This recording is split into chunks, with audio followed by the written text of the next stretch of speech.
Andrew from TalkingESL.com here. So, you can't teach an old dog new tricks. Well, that's the way the saying goes, but it's actually untrue. People often marvel at children who speak more than one language. Older people think it's an incredible feat of genius, or they simply believe that children are wired to achieve this intellectual level of excellence, its unattainable level of linguistic competence. Well, it's neither genius nor is it unattainable. I often hear people saying that the children must start before the age of 7 because their minds are more open, more receptive. Well, in some ways, yes, that's true, but in other ways, no, it's not. Neuroscientists have been studying the way the brain reacts after being damaged. Until fairly recently, people believed that once the brain had been damaged, that was it. It wouldn't function again as it did prior to an event which damaged the brain. But it can and it does. Think about stroke victims who learn to talk again or learn to walk again. So this happens all over the world every day. So let's look at this and let's clarify exactly what a stroke is and why it's relevant. Well, when the blood supply is blocked to the brain for any reason, the consequences are usually very dramatic. Control over movement, perception, speech, other mental or bodily functions, this control is often impaired and consciousness itself may be lost. A stroke or brain attack occurs when a blood vessel in the brain becomes blocked or it ruptures. The brain can't store oxygen, so it relies on blood to bring nutrients and oxygen to the brain. A stroke results in a cutting off of this oxygen supply, and it cuts it off from the nerve cells that surround where the rupture or the blockage has happened. This cuts off nutrients and oxygen to this area of the brain, and when tissue is cut off from the nutrients and particularly the oxygen for more than about 3 or 4 minutes, it begins to die. Sometimes, due to strokes, parts of the brain related to speech die and people forget how to speak. After a stroke, it's very common to have communication problems. It's a condition known as aphasia, and this can affect your ability to find the right words, to understand what other people are saying to you, and it can affect your ability to understand what you're reading. It can affect your ability to write. So all around, it can be very disastrous for the person. No two people will experience aphasia in exactly the same way, and the exact type of this condition will depend on what part of the brain has been injured by the stroke. But generally, aphasia can be divided into 4 broad categories. Category 1, expressive aphasia. This is when people know what they want to say, but they can't find the words they need. Okay? They can have receptive aphasia. So you can hear someone talking or you can read the printed text, but you just can't make sense of the words. People can have a condition called anomic or amnesia aphasia, which is the least severe form of this, okay, if that's a good combination of words to put together, least severe for this, because it's pretty dramatic. But people with anomic or amnesia have difficulty in finding the right names for objects, people, places, and events. And the most severe form of this is global aphasia. This is caused by widespread damage to the language areas of the brain. Stroke survivors with global aphasia can't speak or understand speech, nor can they read or write. However, people do learn to read or write again. People do learn to understand other people again. People do learn to communicate again after a stroke. This is because recently there have been a lot of wonderful improvements in the way we can treat these people. And scientists in recent years have discovered that the brain's ability to reshape and build new connections, which is also known as neuroplasticity, is quite broad. It allows it to reroute its functions around the damaged areas. So the brain is this malleable, adaptable organ, and it can identify almost that there's an area that's been damaged, and it could be the area connected to language, but it can reroute the synaptic connections, so the connections that allow you to think, to bypass these areas and dedicate perhaps other areas to language, so people can learn these skills again. Now, a lot of these discoveries have been made by marvellous things called magnetic resonance imagery, or MRI scans, that show how the brain reacts and redevelops following brain cell damage or death. But these techniques were not widely available until, well, fairly recently, really. As we know, we can now go to the hospital and have an MRI scan, whereas perhaps 30, 40 years ago, wasn't really possible. So, before the advent of this technology, linguists and cognitive psychologists had another idea. They generally agreed that this difference was the result, the difference in being able to learn a language when you're younger or older, was the result in the maturation process of the brain. It happens somewhere around the onset of adolescence, resulting in a sharply diminished language learning ability. And they called this the critical period hypothesis, which you may have heard of.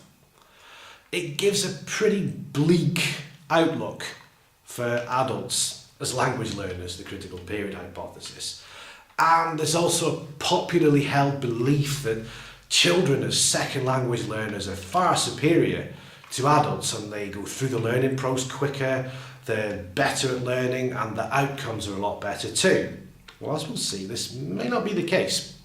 Anyway, the critical period hypothesis was popularised by Eric Lenenberg from about 1967 onwards. He's considered as the father of this hypothesis. He popularised the phenomenon. However, before then, back in the 50s, I think 1959 or so, Penfield and Roberts are actually the people who proposed this hypothesis. At the beginning of the studies, these were two neurosurgeons, and they were exploring the neuroscience of language, concluding that it was dominant in the left hemisphere of the brain. And their research was particularly focused on the performance of individuals who had suffered brain damage, rather than on the linguistic performance of normal, unaffected individuals. They also followed Chomsky's statement that no human being is born without any real innate language ability. So we all have this innate language ability. That's what Chomsky said, and Penman and Roberts followed on from this theory that children are just born with an internal ability to absorb languages and to learn to speak them. They added, Penfield and Roberts, that up to the age of 9, children can learn 3 languages. And that early childhood exposure to the language activates a kind of reflex in the brain which helps them to switch from one language to another without the need of translation. So they automatically think in different languages without any need for translation. Lenenberg supported this theory from Penfield and Roberts and developed the critical period hypothesis, claiming that the critical period for language acquisition ends around the onset of adolescence.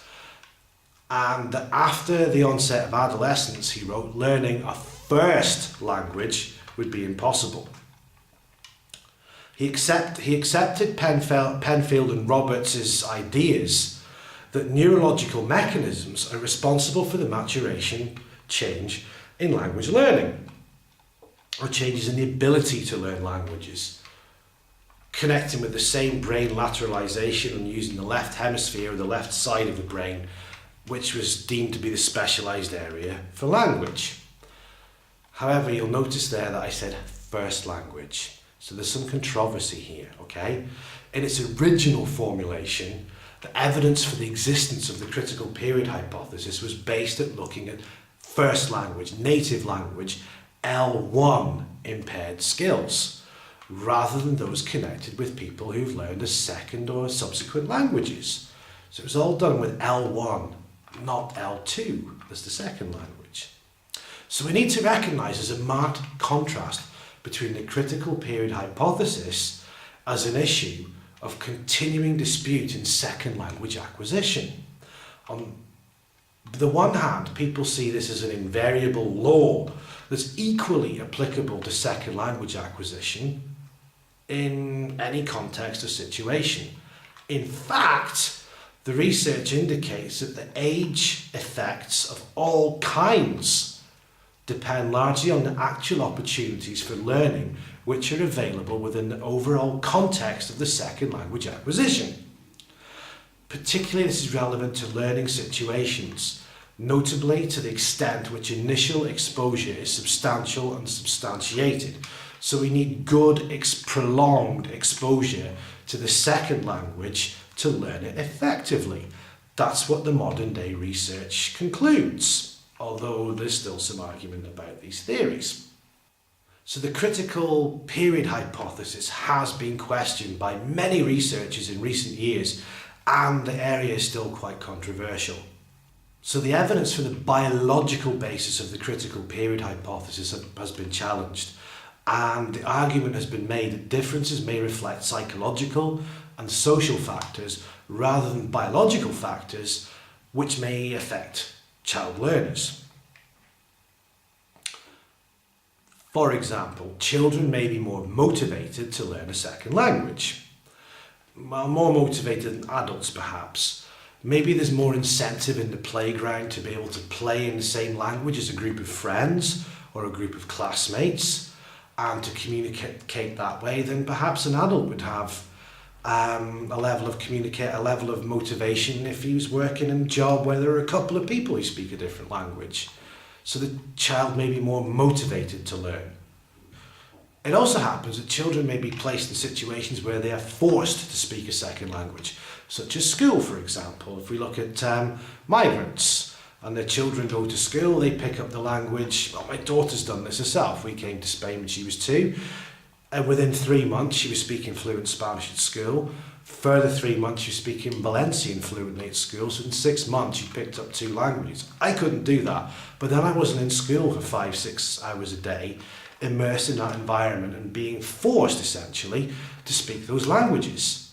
So it shows through experience the difference between the environment for children and adults. So the environment can be one factor which promotes child learning over adults.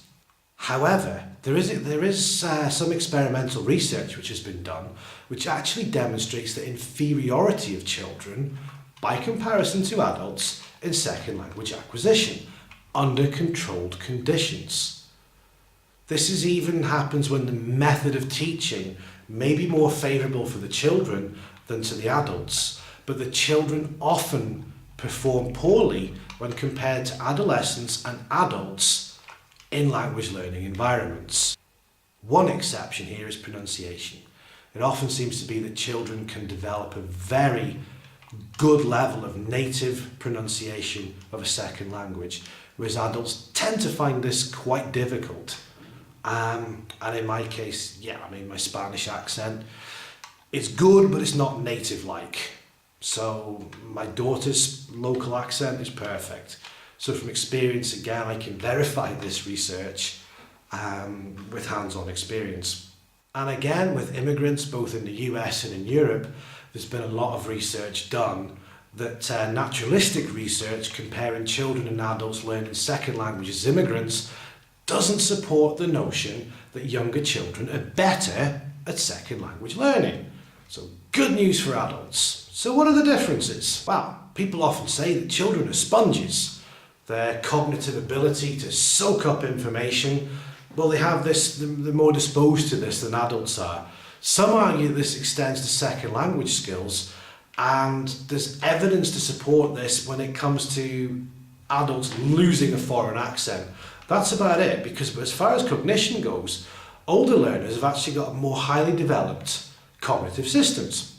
We can integrate new language input through our learning experience throughout our lives. And by the time we become adults, you know more about yourself and the learning techniques that work for you. So you can make an effort to learn a language in a way that's suitable for you. Whereas children go to school and are essentially force-fed the language. Okay, so as an adult you can choose how you want to learn. This definitely works.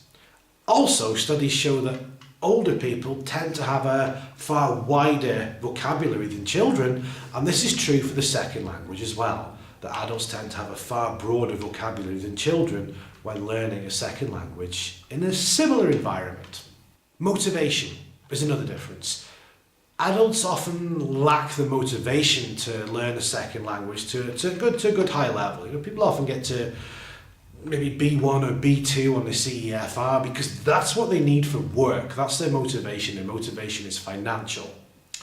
Perhaps if an adult's married to a partner from a different country, then the motivation is completely different and they'll learn quicker.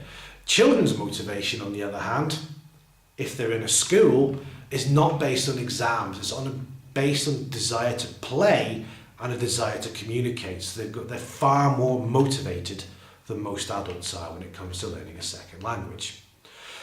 So to learn a language, you really need to be motivated, okay? Structural differences. Well, kids go to school for hours every day. They're there, and if they're in that country where the language is spoken, they're exposed to it, they're playing it, they're learning it all the time. Adults don't often have this luxury. We often have other things to do, such as go to work, where we may not be exposed to this language. So the structure of the day and the life promotes often quicker language learning among the children than it does with the adults. Experiential issues, on the other hand, benefit the adults because obviously we've lived longer, we've had more experience in our life. We may be able to link back some of the things from learning a language to experiences we've had in our life, and this is something that children can't do. And it can often help. We can often make word associations or associations with a particular place or a particular song or slogans or something that's not related to languages at all, and we'll make a connection to remember that word or that grammatical structure or that phrase through our experiences, which is something children really don't do. So that's something that benefits the adults. Context as well is another thing. You understand the significance of language a lot more the older you get. Research has shown that adults learn discursive and conceptual aspects of language more successfully than children. Young learners are probably more able to produce grammatically correct structures, native-like pronunciation to a higher level than adults can, but adults can often get these concepts long before children do. By discursive, I mean how a conversation works. A simple example, if I say good morning to you, you don't say chocolate. Yeah? You'd say good morning back to me. That would be the structure, that's the expected response. And as an adult, we know of these, we can use these to our ability to look for these accepted responses to develop our language learning ability. Yeah? So yeah, kids and adults, we learn in different ways. Generally, it's accepted that children will be able to attain a near native level of fluency as far as pronunciations goes, but that's not to say that it's impossible for adults. With enough motivation and enough work, you can achieve a near native-like, if not native-like, level of pronunciation in your second language. If that's what you want to do, don't despair, it can be done. So how people can do this? Let's look at programs like maybe something like Game of Thrones. We've got the little Lannister. Now the actor's American, but a lot of the actors in Game of Thrones are American, but they use really good received pronunciation, often British accents, okay? Although they're both varieties of English, they can manipulate their accent, and it's done by voice coaching, which is quite often done through imitation. I mean, how many people there can you imitate another accent? If you're a native English speaker, can you do an Australian accent or a London accent or a transatlantic American accent? It's highly likely that you can. So if you've done that by analysing the rhythm, the sounds and the structure of those speech patterns of that way of speaking. Why can't you do that with a second language? Of course you can. If you can do it with one, you can do it with another. If not, you could find a voice coach or a teacher who specialises in this area of activity to help perfect the accent that you want. So it can be done, it just needs dedication and a little bit more motivation as an adult than what it would have done had you been a child learning the same language. So what's the best way for us adults to learn a second language? Because we're not going to go to school and play for hours every day to learn it that way. We're not going to get force-fed it that way. But going to a country where the language you want to learn is spoken is a fantastic idea. You're immersed, you get to live the language.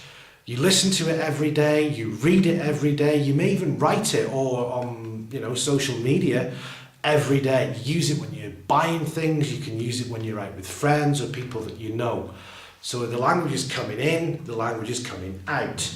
And these are the key concepts of input and output. The more that goes in, the more that comes out. Also, if you're in a country where they speak the language you want to learn, you could take tuition as well to help push you along a little bit further. A few hours a day or a few hours a week perhaps on a course will give that little bit of extra help, and the teacher should be able to eliminate those annoying little errors, little grammatical errors that we all have. Now these happen because people tend to transfer things from their own language, their L1, into the L2. For example, in English we say the people are as a plural. In Spanish the people is singular, okay? So quite often when Spanish speakers learn English, they'll say the people is happy, for example. And quite often when English speakers learn Spanish, we'll say la gente son feliz, which should be la gente es. So we get the singular and plural confused because we're taking the structure from our native language and applying it in the L2. And this is language transfer. This can be ironed out with classes or it can be ironed out with more input. I'll do another class on language transfer because it can lead to something called fossilization, which is where these little small errors get stuck, get fossilized in your brain, and you find it very difficult to remove them. But that will be a class for another video for another day. But if you find yourself in this and you want to learn quickly, you can go back to crashing with this idea of input at I plus 1. So I being me and plus 1 being a little level above my current level of the L2. So I can read more, I can listen to more, I can watch more, and the more that comes in, the more will come out. You've got to have input and output to do this. So you can go to the country where the language is spoken, be immersed, perhaps take some classes to push yourself along a little bit further and a little bit quicker, and that's a perfect method, but that's not available for everybody. Some people would find this really difficult to up sticks and go move to another country for a year or two to learn language. Often it's not really practical. So what else can you do? If you're going to stay in your own country, well, you can go to classes. Yeah, you can go to classes 1-2 times a week for 2, maybe 3 hours a week, which is not very much. So as I always say to my students who come here for 2 or 3 hours a week, how you learn the language is not only what happens in one of these rooms. They have to go home. They need to be encouraged to read, to watch TV with or without subtitles, depending on their level and their ability and their confidence. Now that could be subtitles in the native language or subtitles in the language they're trying to learn, okay? They can listen to the radio, it's available on the internet. There are YouTube videos to watch, TED Talks, things like this. They study the grammar in short bursts. Don't sit for hours on end with a grammar book. If you notice or you identify that you find that you're having some difficulty getting something correct, sit for a little while and study that, and then come back to it a couple of days later and do it again, and we can practice it in class too. Also these days you've got the benefit of apps that you can use, things like Memrise for vocabulary and perhaps some grammar. Duolingo is another good one for beginners for vocabulary. Link, which can give you text to read or listen to. So that's all about input, okay? And the class is about the output, it's about the speaking, okay? So we can learn at home, we can practice it in the class, we can learn in class, and we practice in class, and we continue this way. So classes are a great option as well, but you must work at home too, because 2 or 3 hours a week is not enough, and it's going to take you a long time to progress if that's how you want to learn. You can also have shower conversations. It's not going in the shower with somebody else and talking to them. No, or you can do this in the street as well. This is when you're perhaps thinking about something. You think, well, how would I say that in the other language? And you're talking to yourself in your mind in the other language. Also, there are a number of studies that have recently been done that suggest that learning a foreign language can slow inevitable age-related cognitive decline, or perhaps learning a language can even delay the onset of dementia. This has been studied, a large study was done in Edinburgh, and basically they found that they can delay the onset of dementia by up to 4.5 years by learning another language. So learning a language is really good for you. Also, learning and using foreign languages seem to improve what psychologists and neuroscientists call executive function, which refers to a hypothetical set of mental processes that enable us to vary our thoughts and behaviours from one moment to the next, depending on the task at hand. So it's like exercising your brain. You learn a language, it'll help keep it agile and younger. And also you'll be getting the keys to another culture, another way of life, or simply you won't feel like an illiterate tourist on holiday. So you're never too old to learn a language. There's a whole load of research out there to demonstrate this, and we've proven some of this in this video. There are a lot of people who are adult learners that have reached a very high language proficiency in foreign languages. I'd include myself in that. There are hundreds of thousands of people who've done this. There are hundreds of people on YouTube that have videos about this, and they've learned the language at an older age in childhood or adolescence. So it would appear to me that after all, you can teach an old dog new tricks. I'm Andrew from TalkingESL.com. Thank you very much, and I hope to see you soon.